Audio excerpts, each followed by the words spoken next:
নমস্কার, আপনারা দেখছেন ভয়েস অফ বাঁকুড়া। বাঁকুড়ার সব খবর, সঠিক খবর সবার আগে।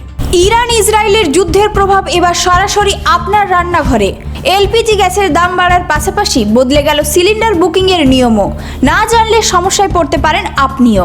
भारत के लिए भी ये स्थिति चिंताजनक है। पेट्रोल, डीजल, गैस और फर्टिलाइजर जैसे जरूरी सामान की रूटीन सप्लाई प्रभावित हो रही है। जहां से भी संभव हो वहां से तेल और गैस की सप्लाई भारत पहुंचे।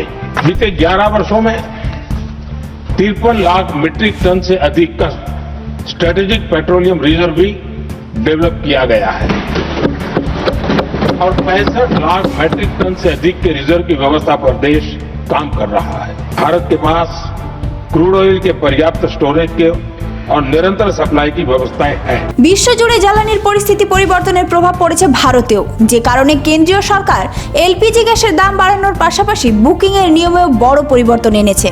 পশ্চিম এশিয়ার পরিস্থিতির কথা মাথায় রেখে যাতে প্রতিটি পরিবারে গ্যাস সরবরাহ ঠিক থাকে, সেই লক্ষ্যে বিপিসিএল সহ বিভিন্ন সংস্থার নতুন নিয়ম চালু করেছে। এখন থেকে একজন গ্রাহক মাসে সর্বোচ্চ 2টি সিলিন্ডার বুক করতে পারবেন। বছরে 12টি সিলিন্ডার ভর্তুকি মূল্যে পাওয়া যাবে। তবে প্রয়োজন হলে সর্বোচ্চ 15টি সিলিন্ডার নেওয়া যাবে, কিন্তু 12টির পর আর ভর্তুকি মিলবে না। বুকিং এর সময়ও এসেছে পরিবর্তন। আগে 21 দিন পর নতুন সিলিন্ডার বুকিং করা যেত, এখন সেই সময় বাড়িয়ে 25 দিন করা হয়েছে। যদি আপনার 12টি সিলিন্ডারের কোটা শেষ হয়ে যায়, তাহলে অতিরিক্ত সিলিন্ডারের জন্য হ্যালো বিপিসিএল অ্যাপের মাধ্যমে আবেদন করতে হবে। এছাড়াও এখন সিলিন্ডার ডেলিভারির সময় ওটিপি বা ডিএসি কোড বাধ্যতামূলক করা হয়েছে। সেই কোড না দিলে সিলিন্ডার পাওয়া যাবে না। একই সঙ্গে কেওয়াইসি আপডেট না থাকলে ভর্তুকি বন্ধ হয়ে যেতে পারে। আর শুধুমাত্র রেজিস্টার্ড মোবাইল নম্বর থেকেই এখন বুকিং করা যাবে। এই নতুন নিয়মে আপনার কি মত? এতে কি সাধারণ মানুষের সমস্যা বাড়বে নাকি সুবিধা হবে? আপনার মতামত কমেন্টে জানাতে ভুলবেন না। আরও আপডেট পেতে আমাদের চ্যানেল ফলো করুন।